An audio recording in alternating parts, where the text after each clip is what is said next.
L'Europe à la fin de la Seconde Guerre mondiale, vous connaissez. Le territoire de l'Allemagne a été rapetit et son territoire a été divisé sous 4 forces d'occupation. La France, les États-Unis, l'URSS et la Grande-Bretagne. Vous savez également, si vous suivez Atlas, pourquoi l'Italie n'a pas été divisée en 4. Vous l'avez vu dans une de mes anciennes vidéos. Vous pouvez d'ailleurs retourner la voir. Pour ceux à qui ça intéresse, ça me fera une vue supplémentaire. C'est toujours ça de prix. Mais lorsque le Japon a été vaincu dans le Pacifique, le théâtre de la guerre a pris fin, il n'a cependant pas été divisé en zones d'occupation française, britannique, URSS et américain. Au lieu de cela, est tombé dans le domaine quasi exclusif des États-Unis. Mais alors pourquoi ? Pourquoi le Japon n'a-t-il pas été divisé en zones d'occupation comme en Europe ? Monteur vidéo, si tu es disponible, envoie-moi le générique.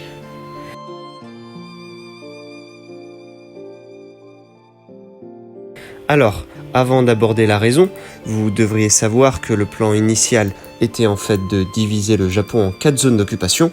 Ça, c'était clair. Ce projet de division en 4 du Japon par les forces alliées, suite à la Seconde Guerre mondiale, fait référence aux discussions et aux plans initiaux pour l'occupation et l'administration du Japon, suite à sa capitulation en 1945.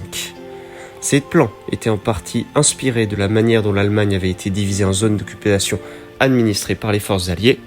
Ce plan n'avait pas de nom spécifique parce qu'il a été discuté mais il n'a pas été acté et donc il n'a pas été maintenu. Le plan également ne prévoyait pas de zone d'occupation dirigée par la France mais restait un plan A4 si on peut l'appeler ainsi. Le nord, la haute partie nord, serait dirigée par l'URSS, la partie sud extrême serait dirigée par la Grande-Bretagne, la partie centrale serait dirigée par les États-Unis d'Amérique, et devinez qui se trouve entre les États-Unis d'Amérique et la Grande-Bretagne, on retrouve un petit bout qui est dirigé par la République de Chine. Cela reste un plan A4. Ça n'allait pas tourner en plan A3, alors si vous croyez que c'est ambigu, cela n'allait pas tourner en zone d'occupation A3. Malgré cette proposition de division du Japon, celui-ci ne sera pas partagé. En ce qui concerne les forces américaines, elles ont mené l'essentiel des combats contre le Japon et ne voyaient aucune raison pour laquelle elles devaient être obligées de partager leur ennemi vaincu. Argument supplémentaire, de nombreux membres du gouvernement américain estimaient que le reste des alliés occidentaux, à savoir la Grande-Bretagne et la France, ainsi que leurs colonies, n'avaient pas fait grand-chose pour aider les Américains à combattre l'ennemi japonais.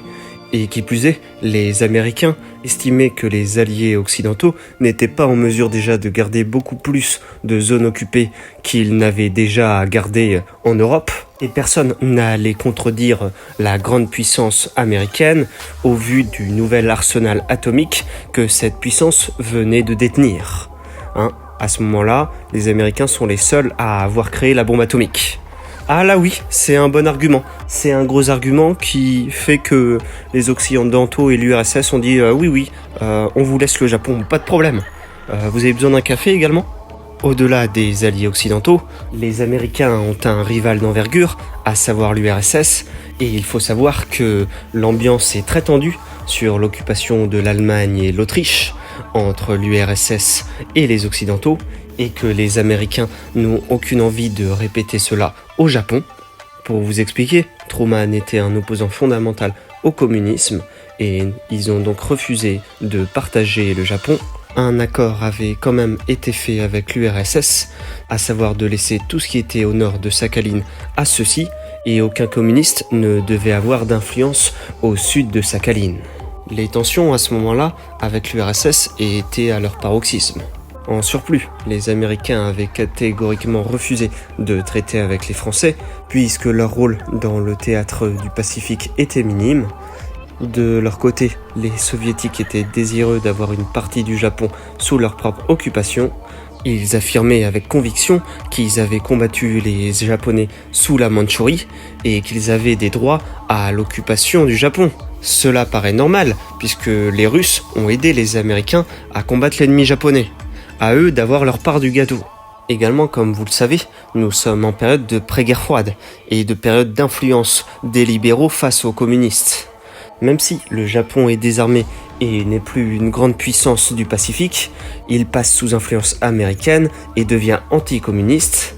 Alors bien sûr, le Japon était anticommuniste, mais l'URSS voulait avoir une influence sur le Japon et sur le Pacifique.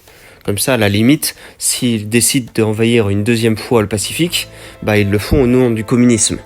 Et la Chine, avait-elle son mot à dire ? Qu'est-ce qu'elle pensait de l'occupation du Japon ?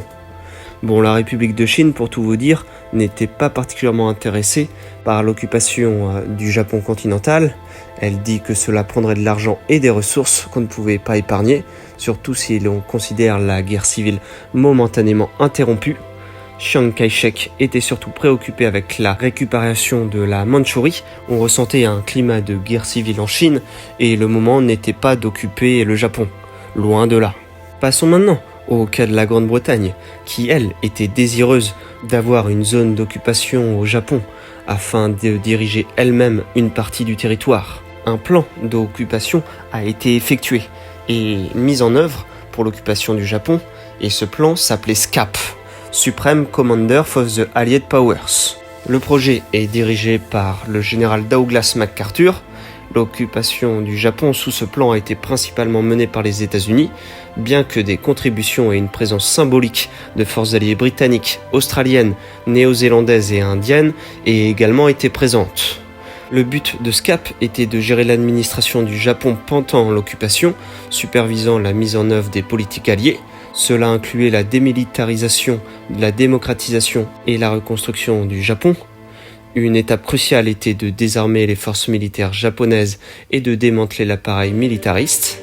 Cela comprenait la dissolution de l'armée et de la marine impériale japonaise et la destruction de leurs armes et infrastructures militaires. SCAP a supervisé l'adoption de nouvelles constitutions pour le Japon, qui a été promulguée en 1947. Cette constitution, souvent appelée Constitution de 1947 ou de la paix, a introduit des réformes démocratiques comme la renonciation de la guerre, l'instauration d'un gouvernement parlementaire, l'égalité des sexes ou la garantie des droits civils, des libertés individuelles. Du coup, comme expliquais-je précédemment, parmi les représentants de SCAP et parmi ceux qui se sont chargés de démilitariser le Japon, il y avait le Royaume-Uni, bien évidemment, il y avait l'Australie, la Nouvelle-Zélande, l'Inde, le Canada. En plus des forces sur le terrain, il y avait le comité consultatif des alliés pour le Japon, basé à Washington DC. Ce comité comprenait des représentants comme les États-Unis, le Royaume-Uni, l'Union soviétique et la Chine. Le rôle de ce comité était de fournir des recommandations sur la politique du Japon, mais avec les tensions croissantes de la guerre froide, l'influence de l'Union soviétique et de la Chine dans les décisions concernant le Japon était limitée. Par la suite, pourquoi l'Angleterre n'a pas dirigé le Japon sur une période plus longue ? Eh bien tout simplement parce que l'Angleterre était fauchée, l'Angleterre n'avait plus de sous et devait se reconstruire elle-même, donc elle ne pouvait pas gérer le Japon. Le Japon pour l'Angleterre, au niveau distance, c'était pas l'Allemagne, ce qui fait qu'en 1951, l'occupation du Japon a officiellement pris fin avec la signature du traité de San Francisco, qui était entré en vigueur en 1952. Ce traité rétablit la souveraineté du Japon, marque la fin du rôle du SCAP. Douglas MacArthur, après avoir quitté son poste en 1951, a été remplacé par le général Matthew Ridgway jusqu'à la fin de l'occupation. La fin de l'occupation du Japon par les forces alliées en 1952 marque le début d'une nouvelle ère pour le Japon, qui caractérise une reconstruction rapide, une croissance économique et une intégration dans la communauté internationale. Si vous voulez intégrer Atlas, ou même si vous ne le voulez pas, pensez à aimer, à partager et à commenter cette vidéo. Moi je vous laisse et je vous dis à bientôt pour une nouvelle vidéo de qualité. Salut!